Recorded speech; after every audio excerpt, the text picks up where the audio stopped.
Hi, my name is Don Kropp. Welcome to our course on trauma and providing trauma-informed care. When I refer to trauma, I'm not talking about physical trauma like your finger getting smashed or breaking a femur. This course is on emotional and psychological trauma. A traumatic experience involves some type of a threat to one's physical or emotional well-being and can bring out feelings of terror, helplessness, and lack of control and power. Traumatic experiences can impact and alter an individual's perception of themselves, their world, and the people around them. Trauma can disrupt the victim's biological, cognitive, emotional functioning, as well as their identity, relationships, and social interactions. Trauma affects every age, race, ethnicity, and socioeconomic level. Nobody's immune from trauma.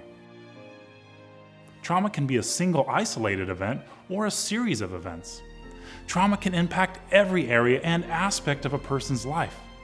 Get this, research is showing that there's a relationship between traumatic events and impaired neurodevelopment and immune system's responses and subsequent health risk behaviors resulting in chronic physical or behavioral health disorders. The sad and tragic truth is trauma steals something from its victim. It may steal innocence, power, feelings of safety, happiness, personal peace, health, wellness, and can take years off your life. But here's the good news and where you come in. You can help restore what's been stolen. That's right, with appropriate assessments, screenings, support, and intervention, and watching this class, people can overcome traumatic experiences. That's good news, right? Trauma is actually kind of difficult to understand. It can't be viewed narrowly, but must be understood broadly, taking into account biological, psychological, interpersonal, community, and societal factors. Understanding trauma and a person's response to it, we must consider the context in which it occurred. See, traumatic experiences complicate a person's capacity to make sense of their lives and to create meaningful, consistent relationships in their families and communities. Relationships are so dang important. We are like hardwired to be in relationship with others that are caring and loving. I'll just come right out and say that this course may be difficult for some. We deal with some sensitive issues and topics. We hope you'll listen closely though, because understanding trauma and providing appropriate services is so very important. But before you think this course isn't for you, just give me a few more seconds of your time. Most people only think that dealing with emotional or psychological trauma is for the mental health or social services field.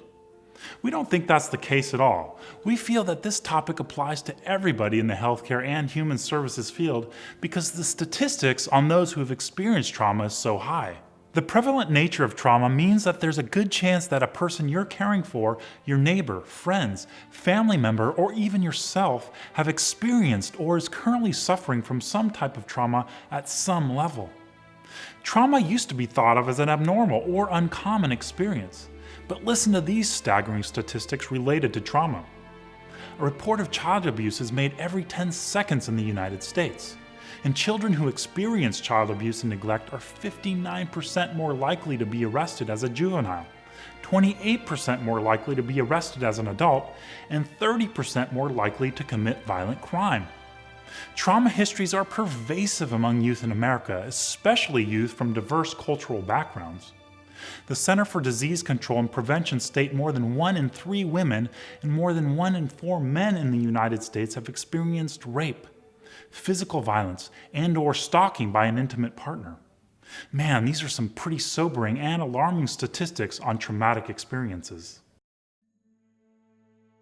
Now, the statistics just mentioned relate to serious forms of trauma that can have a lasting impact. These numbers are disturbing, but what makes it more concerning is that rape and physical violence are only a few of the many types of trauma that can occur. You'll see later on in this course that there are several forms of trauma and they too can have long and enduring effects. You'll find out in a little bit that trauma isn't necessarily a big, huge cataclysmic event. It can be as seemingly small and minute as not being soothed as a young child. Now, this expansion on the understanding and definition of trauma means the numbers of those who are affected by traumatic experiences is much higher than we once thought. This then means we must be better prepared to understand and serve those who are traumatized in a sensitive and caring manner. Being trauma-informed is what this course is about. You may have heard the terms trauma sensitive or trauma aware. Now, the concept of trauma-informed care is relatively new, but it's coming to the forefront of healthcare due to the fact that so many people suffer from trauma, and we are now finding out that trauma and its destructive nature can harm an individual not only psychologically and emotionally, but also physically. We are just now making the connection between trauma and health problems, expensive health problems such as cancer, depression, diabetes, and heart disease.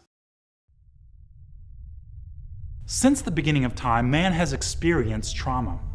Watching your dad fight a saber-toothed tiger or being mauled by a woolly mammoth were probably common occurrences back in the day. Also, wars, violence, and destruction have been the norm throughout history. It seems like we as human beings have been doing bad stuff to each other since the beginning of time. The world has seen its shares of wars, brutalizing one another, murder, and enslavement. The list of traumatic events throughout human history is endless. Though we've always known that these events can be harmful, at least psychologically, we are just now finding out at molecular levels that trauma can actually change our DNA, affect our brains, and our long-term health.